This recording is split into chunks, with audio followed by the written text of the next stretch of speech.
राधे राधे बच्चों, बोलो श्री कृष्ण भगवान की जय, विष्णु लक्ष्मी की जय, राधे कृष्ण की जय, अपने अपने माता पिता की जय, गुरुदेव महाराज की जय, भागवत पुराण की जय। भागवत पुराण में 22वां अध्याय सनकादि मुनियों द्वारा महाराज पिथु को उपदेश। श्री मंत्र जी ने कहा, विदुर जी, जिस समय प्रजाजन महाराज पिथु से ऐसा कह रहे थे, उसी समय आकाश मार्ग से सूर्य के समान तेजस्वी 4 मुनिवर उतरे।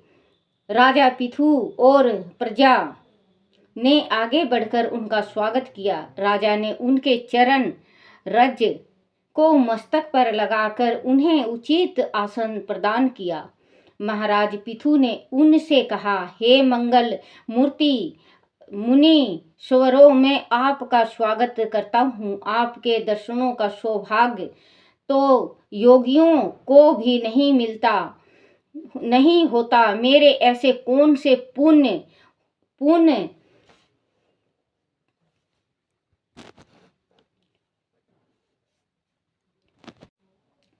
उदय हुए हैं, जो आपके दुर्लभ दर्शन मुझे प्राप्त हुए हैं। आप तो सदैव सर्वता आत्माओं में विचारण करते रहते हैं, फिर भी लोग आपके दर्शन नहीं कर पाते। आप जिस ग्रह में पहुंचकर कुछ ग्रहण कर लेते हैं, वह घर तो सभी अभावों से दूर हो जाता है। आपके चरणों के प्रभाव से ही यह ऋतु सिद्धियों का स्वयमेव ही बसा हो जाता है। आप संसार में जीवों के लिए अत्यंत कल्याणकारी हैं। इसी विश्वास से मैं आपसे पूछता हूँ कि इस संसार में मनुष्य को किस प्रकार सुगमता से कल्याण मार्ग प्राप्त हो सकता है कि यह निश्चय है कि धीर पुरुष में आत्मा रूप से भगवान श्री हरि प्रकाशित होते हैं और वह अजन्म भगवान ही अपने भक्तों पर कृपा करते हैं, अथवा और जैसे मुनिवरों द्वारा वह जीव के कल्याण करते हैं। आप कृपा मेरे प्रश्न का उत्तर दीजिए। पिथु कह रहे हैं, ये जो 4 ऋषि आए हुए हैं, क्योंकि इन्होंने अपने जो भाषण दिए थे कि शिव हरि का पूजा करो, पाठ करो, भक्ति सबको मिलनी चाहिए और सबको मोक्ष मिलना चाहिए। क्योंकि मैं राजा हूँ, तो ये नहीं कि मैं राजा होकर ही मुझे मोक्ष मिलना चाहिए, आप लोगों को भी मोक्ष मिलना चाहिए। कल के में बताया गया था। और आप श्री हरि का आप पूजा पाठ करो, भक्ति करो और दान धर्म पुण्य करो। तो ये पितु कह ही रहे थे कि 4 ऋषि ऊपर से आए और इनके घर में आए। सनत कुमार हो सकते हैं, ये सनत कुमार हर 4 भाई हैं, तो ब्रह्मा के पुत्र। तो ये कहते हैं कि अगर कितना भी निर्धन घर हो, अगर आपका चरण फिर जाए और आप वहां से एक अन्न का दाना भी ग्रहण कर लो, तो उस घर में माँ लक्ष्मी का वास होता है। वो निर्धन कभी भी जीते जी 7 पुश्त तक वो निर्धन नहीं होता है। आहो मेरा भाग कैसा, किस जन्म का मेरा पुण्य उघड़ आया, जो आप लोगों को साक्षात में अपने घर में देख रहा हूँ। जो मैंने कोई ऐसा पुण्य किया है, कोई इतना बड़ा जो पुण्य किया है, जो आज आप लोग मेरे साथ हो। यहाँ सनती कुमार है, देखो, वह जीव का कल्याण करते हैं। आप कृपाए मेरे प्रश्न का उत्तर दीजिए। श्री सनत कुमार ने, देखो सनत कुमार हैं, श्री सनत कुमार ने राजा पिथु के प्रश्न से प्रसन्न होकर मुस्कुरा कर कहा, महाराज पिथु, आप सहित सब कुछ जानते हैं, फिर भी आपने लोक कल्याण की लोक कल्याण की दृष्टि से यह उत्तम प्रश्न पूछा है। आप धन्य हैं। साधु संगीत में ही ऐसे उत्तम प्रश्नों उत्तर का आदान प्रदान होता है। राजन श्री मधुसूदन, भगवान में आपकी अविचल गति है, ऐसी प्रीति होना अत्यंत कठिन है। इस प्रीति के हृदय में उदित होने से मन के समस्त मेल नष्ट हो जाते हैं। शास्त्रों के द्वारा जीव का कल्याण इस बात में निहित है कि आत्मा स्वरूप निराकार ब्रह्मा में जीव का अनुराग हो और शरीर का भौतिक मोह नष्ट हो जाए। यही कल्याण का उत्तम साधन अथवा मार्ग है। शास्त्रों में यह भी कहा गया है कि गुरु और शास्त्रों के कथन में विश्वास रखने श्री भगवान धर्म का आचरण करने, तत्व जिज्ञासा द्वारा ज्ञान योग में निष्ठा रखने, योगेश्वर श्री हरि की उपासना करने, नित्य प्रति पूर्ण निष्ठा से पुण्य कृति भगवान श्री हरि की लीलाओं का श्रवण करने, विषय वासनाओं से दूर रहने, प्रिय वस्तुओं का व्यर्थ संग्रह न करने, अपने आत्मा में ही भगवान के दर्शन करने के विरक्त मार्ग को अपनाने और निष्काम भाव से यम नियमों का पालन करने तथा व्यर्थ में किसी की निंदा आदि न करते हुए सभी सभी जीवों से प्रेम रखने से और भक्ति भाव से श्री हरि के निराकार रूप में ध्यान करने से अनायास ही प्रीति हो जाती है। इस प्रीति के हो जाने से मनुष्य के सारे क्लेश नष्ट हो जाते हैं। जीव आत्मा और परमात्मा के बीच का भेद समाप्त हो जाता है। जो लोग हर समय विषय वासनाओं के चिंतन में लगे रहते हैं, उनकी इंद्रियां विषयों में लिप्त हो जाती हैं। ऐसे व्यक्ति की विचार शक्ति क्षीण हो जाती है। पूर्व पर ही असमिति जाती रहती है। समिति के जाने से ज्ञान नष्ट हो जाते हैं। इससे बढ़कर जीव की इस लोक में और क्या हानि होगी। धन और इंद्रियां के विषय में चिंतित करते रहने से मनुष्य का पुरुषार्थ नष्ट हो जाता है और उसे अपने पाप कर्मों के अनुसार विविध योनियों में जन्म लेकर दुख उठाना पड़ता है। अंत धर्म, अर्थ, काम, मोक्ष की चाहना में, विशेष वासना में आसक्ति कदापि नहीं करनी चाहिए। हे राजन, जो भगवान शरीर, इंद्रियां, प्राण, बुद्धि और अहंकार से व्यक्त सभी जड़ चेतना जीव में आत्मा स्वरूप उद्भाषित है, उसे तुम वह मैं ही हूँ ऐसा जानो। तुम ऐसा अनुभव करो कि जैसे तुम ज्ञान स्वरूप परमात्मा के रूप में स्वयं ही लीला हो रहे हो। और मतलब लीला का मतलब लीन, जो हम कहते हैं ना कि भगवान की भक्ति में कितना लीन है, तो भगवान की भक्ति में स्वयं ही लीन हो रहे हो और श्री हरि के चरण कमलों का आश्रय लेकर तुम इस दुष्तर भव सागर से पार हो रहे हो। ये कह रहे हैं कि भगवान में ये सनत कुमारों ने ये कहा कि पिथु, आप या आपके प्रजा भगवान की भक्ति में इतना लीन हो जाओ कि आप लोगों को ये सुध भी ना रहे कि ये तन हमारा है। तो भगवान की भक्ति करोगे तो मोक्ष मिलेगा। तो आप तो खुद ही भगवान के साक्षात भक्ति करते हो। आप में तो भगवान को बुलाने की शक्ति है और भगवान आए भी हैं। तो अगर जैसे मेरा मेरा मेरा इंसान करता है, मेरा मेरा करता करता वो चला जाता है, लेकिन उसका कुछ भी नहीं है। अगर आप देखना बच्चों, हम भी हैं सारे संसार में, ये कहेंगे मेरी बहू, मेरा बेटा, मेरी बेटी, मेरा पति, मेरा मेरा भाई, मेरी बंधु, मेरे सब कुछ, मेरा मकान, मेरे 50 किला है, मेरे 10 किले हैं, मेरा पति नौकरी में है, मेरे ये हैं, मेरे वो हैं। बच्चों, जो हमने कर्म करा है, भगवान हमको कर्म का फल दिया है। हम 2 दिन के मेला के वास्ते आए हैं। हमें भगवान ने जो थैला दे रखा, उस थैला में हम पुण्य कमा के ले जाते हैं या पाप कमा के ले जाते हैं, वो ईश्वर को पता है।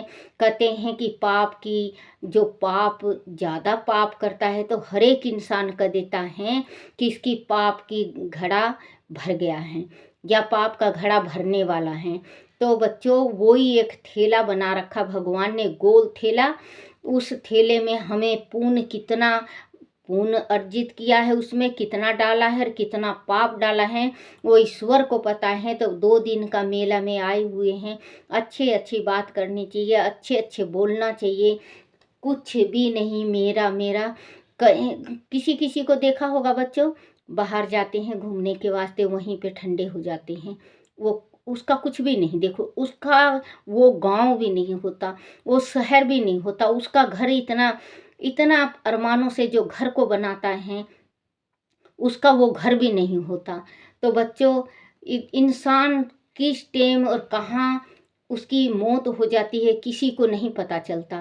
कि आज हम इतना खूब अच्छा महल बना के खड़े कर दिए हैं कि हमारे महल में सब कुछ होगा, बच्चों उनको लकड़ी तक नहीं मिलती। तो भगवान से यही प्रार्थना करा करो, परमात्मा जैसे आप दिए हो वैसे ही हम दान कर रहे हैं, वैसे ही खा रहे हैं परमात्मा, लेकिन आप जिस टाइम में हमारा अंत आए तो हमारे परिवार के बीच में आए।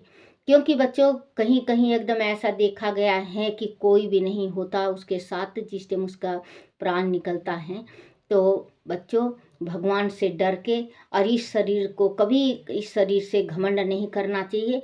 कभी अपने औलाद बच्चों, कभी अपने किसी चीज़ से घमंड नहीं करना चाहिए। और सुबह उठ के एक दफ़े परमात्मा से ज़रूर कहना चाहिए कि परमात्मा, ये सब का सब आपने दिया है, हे प्रभु ये सब आपका है। कभी ये मत कहो बच्चों कि ये मेरा है, कुछ भी नहीं है आपका। जिस टाइम आप आए थे इस दुनिया में, आप बिल्कुल अकेले थे। जिस टाइम आए थे बच्चों, हम आए थे तो इस संसार में हमारा को कुछ नहीं था, हम बिल्कुल अकेले आए थे। और जिस टाइम इस संसार से हम जाएंगे, उस टाइम बिल्कुल अकेले जाएंगे, हमारे साथ कुछ नहीं जाएगा। जो परमात्मा ने हमें थैला दे रखा, वो थैला लेके जाएंगे सिर पे। कहते हैं ना, उड़ जाएगा हंस अकेला रे यो, चला चली का मेला, क्या लेके तू आया रे बंदे, क्या लेकर तू जाएगा, क्या लेकर तू आया रे बंदे, क्या लेकर तू जाएगा। पाप की गठरी सिर धरे फिर रो रो कर पछताएगा, उड़ जाएगा हंस अकेला रे यो, चला चली का मेला। 2 दिन की तेरी जिंदगी रे, क्या खाया क्या कमाया, 2 दिन की तेरी जिंदगी रे, क्या खाया क्या कमाया। पुनर्पाप की गठरी तेरी यम के पास धराया, उड़ जाएगा हंस अकेला रे यो, चला चली का मेला। ना जाएगा बेटा बेटी, ना जाएगा पति तुम्हारा, ना जाएगा बेटा बेटी, ना जाए पति तुम्हारे आया अकेला, जाएगा अकेला फिर कैसा पछताया रे। उड़ जाएगा हंस अकेला रे। ओ चला चली का मेला, हंसा बैठा डाली पे ओ रुदन खूब मचाया। हंसा बैठा डाली पे ओ रुदन खूब मचाया। रे आई जवानी खूब तू खेला, देखे बूढ़ापा फिर क्यों रोया रे। उड़ जाएगा हंस अकेला रे। ओ चला चली का मेला। बच्चों, तो वही बात है, ये संसार है, चला चली का मेला है। आज नहीं तो कल हमको भी जाना है। अगर कुछ पुण्य करेंगे तो हमारे साथ चलेगा, पाप करेंगे तो भी चलेगा। क्योंकि कहते हैं ना, भगवान की बही खाता जो बही खाता लिखता है, तो उसमें बच्चों एक अंश इधर नहीं, एक अंश इधर नहीं। जो भगवान लिखता है बही खाता पुण्य का और पाप का, जिस टाइम आप जाओगे, हम सभी जिस टाइम भगवान के पास जाएंगे, तराजू में तोला जाएगा, पुण्य को भी रखा जाएगा, पाप को भी रखा जाएगा।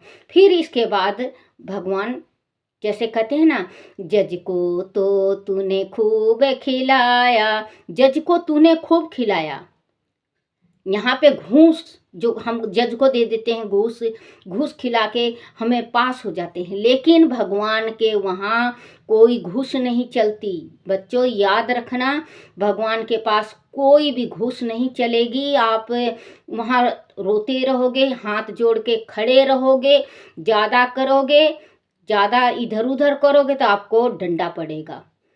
क्योंकि भगवान तो इंसाफ कहते हैं ना, कि यहाँ पे इंसाफ नहीं, भगवान के पास तो इंसाफ कहते हैं ना, हम सभी कहते हैं कि यहाँ पे नहीं इंसाफ होगा तो भगवान के पास होगा।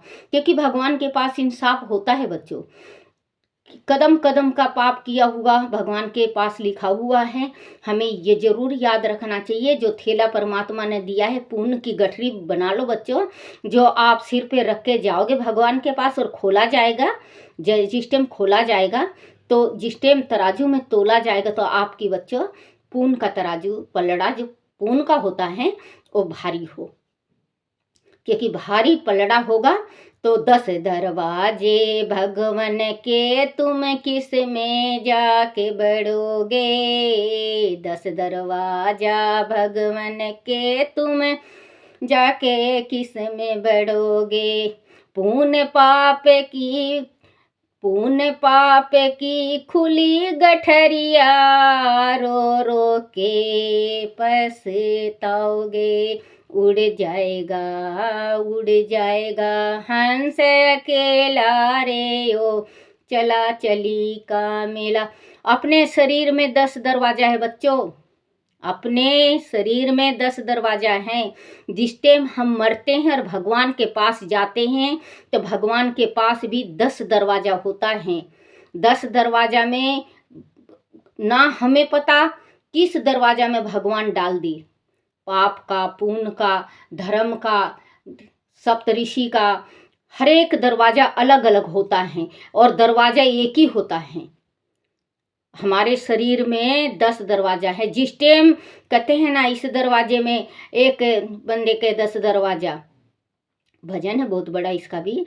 तो वो जैसे बच्चों फूंक निकलती है तो कौन से दरवाजा से निकलती है हमें पता नहीं चलता, वैसे ही भगवान कौन सा दरवाजा देगा हमें पता नहीं चलेगा।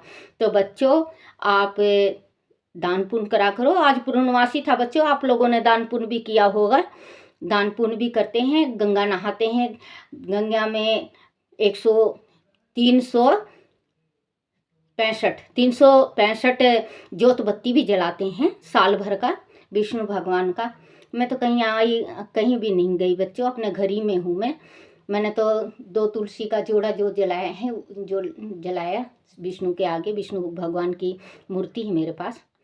तो बच्चों, आप लोगों का भी शरीर चल रहा है, तो आप लोग भगवान का ज़रूर आराधना और प्रार्थना करा करो। भगवान आपके ज़रूर मनोकामना पूर्ण करेंगे। और मेरे से अगर कोई भजन में उक चुक हो गया हो तो मुझे माफ़ करना बच्चों, क्योंकि मैं कभी कभी भावुक हो जाती हूँ तो भजन सुना देती हूँ, मुझे माफ़ करना बच्चों। पीतू ने कहा, भगवान श्री दीनदयाल श्री हरि ने मुझे पर बड़ी कृपा की है, उसी को पूर्ण करने के लिए आप लोग पधारे हैं। जिस कार्य के लिए आप यहाँ आए थे उसे अपने अच्छी तरह से संपन्न कर दिया है। अब इसके बदले में मैं आपको क्या दूं? मेरी समझ में कुछ नहीं आ रहा है। मेरे पास यह जो शरीर है और इस पर जो आभूषण है वह सभी महापुरुष की देन है। इसके अतिरिक्त प्राण, स्त्री, राज, सेना, पृथ्वी, राजकोष आदि जो कुछ भी मेरे पास है वह सब आपका ही है। आप ये कह रहे हैं पिथु कि जो कुछ भी है सब कुछ आपका है, मेरे पास कुछ भी नहीं है। जो कुछ भी ये मेरा नाम से है वो सब कुछ आपका है। राजकोष आदि जो कुछ भी मेरे पास है वह सब आपका ही है। अंत उसे मैं आपके श्री चरणों में अर्पित करता हूँ। शासन का अधिकार आपका ही है। ब्राह्मण अपना ही खाता है और अपना ही पहनता है और अपनी ही वस्तु ज्ञान दान करता है। दूसरे क्षत्रिय आदि तो उसी की कृपा से खाते हैं। आप लोग वेदों के ज्ञाता हैं। आप हमें बताते हैं कि भगवान को पाने के लिए उनके प्रति अभेद भक्ति की प्रमुख साधना है। ये कह रहे हैं पिथु कि जो ब्राह्मण है अपना कर्म का खाता है और अपना कर्म का पहनता है। ये क्षत्रिय को बताता है, राह दिखाता है कि ये करोगे तो पुण्य होगा और ये करोगे तो पाप होगा। तो ब्राह्मण है एक ऐसा ब्राह्मण है जो कि अपना भाग का खाता है, अपना कर्म का, क्योंकि वो कर्म करता है ना, कर्म का खाता है और कर्म का ही पहनता है। जो राजपाट है ब्राह्मण, ये ब्रह्मा के औलाद है ना, तो ब्राह्मण हुए। तो कह रहे हैं जो कुछ भी है सब आपका है। क्षत्रिय आदि तो उसी की कृपा से खाते हैं और लोग वेदों के ज्ञाता हैं। अपने हमें बताया है कि भगवान को पाने के लिए उसके प्रति अभेद भक्ति की प्रमुख साधना है। आप लोग अत्यंत कृपालु हैं। आपके इस उपकार का बदला कोई क्या दे सकता है? विदुर जी, इस प्रकार पिथु ने आत्मा ज्ञानियों में श्रेष्ठ सनकादि मुनियों की प्रशंसा करते हुए उनकी पूजा की और वह राजा को आशीर्वाद देकर आकाश मार्ग से वापस चले गए। महाराज पिथु, क्योंकि सन्यासियों को क्या जरूरत माया से? सन्यासी माया के भूखे नहीं होते हैं, वो माया के नहीं, वो सेवा के भूखे होते हैं। उसका अपमान कर दो हमारा घर का स्वर्ग नाश हो जाएगा, और उनका मान कर दो हमारे घर में दौलत और माया भर जाएगी। क्योंकि सन्यासी मान के भूखे होते हैं, रुपए पैसे से उन्हें क्या मतलब।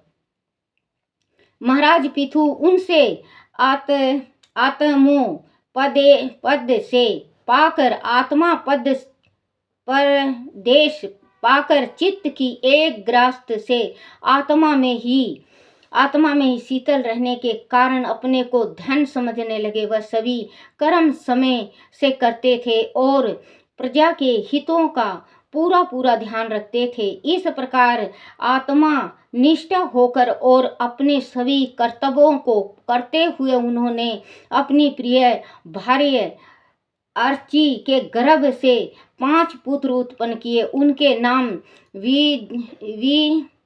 विजेता सौ, धूम्रकेश, हरेक्षर, द्रोणी और वुक थे। महाराज पिथु दुष्ट का दमन यमराज के समान करते थे।